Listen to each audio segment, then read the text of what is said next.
አስፈሪው ጀማዓ ከኢትዮጵያ ይላል ጀሞ ይወልኝ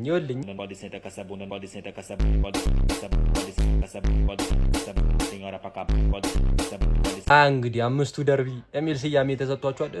ሴዶ ምን እሺ ነው እንዴ?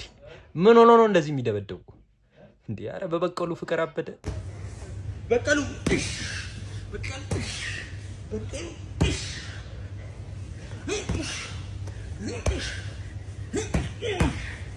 ዩቲናስ ቅሬታ አለኝ። ሂሳብ ጎበዝ አይደለም። እስቲ የሚያስረዳኝ ካለ እስቲ ስሞት። ሰላም እንዴት ናችሁ? ይሄ ቪዲዮ ለማትማቲሽያኖች ወይ ደግሞ ሂሳብ በደንብ ለምችሉ ሰዎች ነው።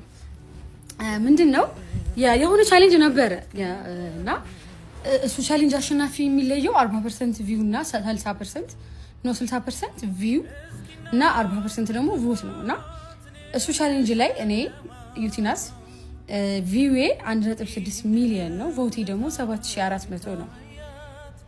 አሸናፊ የሚለየው 60% ቪው እና 40% ቮት ነውና ሌላ ደግሞ ወንድሞቼ ቪዋቸው 1.8 ሚሊዮን ነው። ከዛ ደግሞ ቮታቸው 5200 ነውና እኔ ሂሳብ በጣም ትንሽ ነው እንግዲህ እና እስኪ ማን ነው አሸናፊ? ማን ነው የማውጤት ነው በላጭ? እሱ ነገር ማወቅ ፈልጌ ነበር። እስኪ ንገረኝ።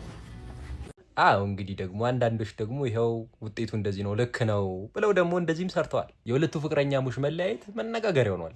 ማለት እነሱ እስቲ ከዚህ በኋላ እኔና ኤልሲ በፍቅር አንድ ላይ ማለትም በጋብቻ አንድ ቤት ውስጥ አታዩንም ወይም ደግሞ አንሆንም። ተለያይተናል ኦልሬዲ። ከዚህ ጊዜ በኋላ አልቻለም ምትይዋል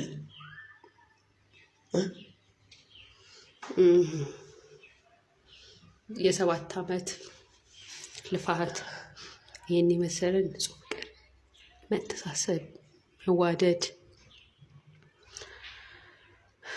ብቻ በጣም ብዙ ዋጋ የተከፈለበት ፍቅር እንደዋዛ።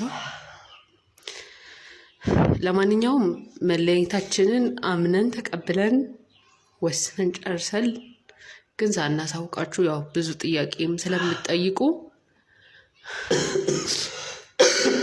ግን አንድ ልነግራችሁ የምፈልገው እውነት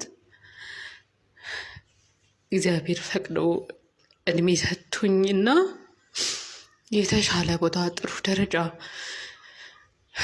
ከኔ የተሻለች የምትንከባከበው የምትወደው የማትጎዳው በጣም በፍቅር የምትይዘው ሴት አግኝቶ ጥሩ ህይወት ሲኖር ማየት፣ ስኬት ላይ ደርሶ ማየት ናፍቆቴ ነውና እናንተም ጸልዩልን። ብቻ ከአቅማችን በላይ ነው። አብረን ብንወልድ ባንለያይ አብረን ቢያልፍልን በጣም ደስ ይለናል።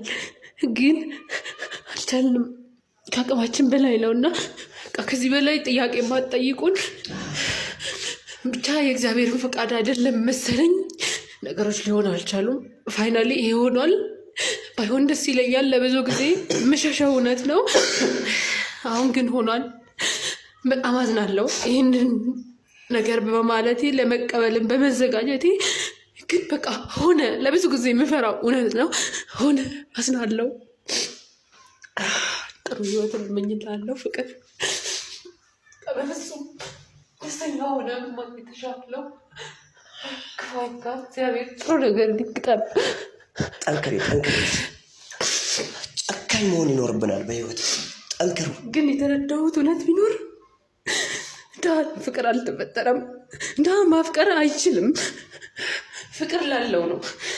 ቁም ነገር ለምን የሆነ ጀማ ተመልከቱልኝ እስቲ በርተሚውስና ልጅ ዳውድ ሰላም እንዴት ናችሁ? ያው ብዙ ሰው በኮሜንትም በኢንቦክስ ምናምን እየጠየቀኝ ስለነበረ ነው ከበርተሚውስ ጋር ምን ሆናችሁ ነው እየሰራችሁ ያልሆናችሁት ብሎ ብዙ ሰው ጠይቆኛል። አሁን መናገር ስላለብኝ ነው። ከዚህ በኋላ ከበርተሚውስ ጋር መስራት አቁመናል። ያው ባለመግባባት ችግር ምክንያት ከስራ ጋር ምናምን በስራ ምክንያት አልተግባባንም። አንድ ላይ መስራት አልቻልንም። ስለዚህ መስራት አቁመናል። ኤዲት የምትሰሩ ሰዎች ምናምን ይበቃል። ስለዚህ አብረን መቀጠል አንችልም።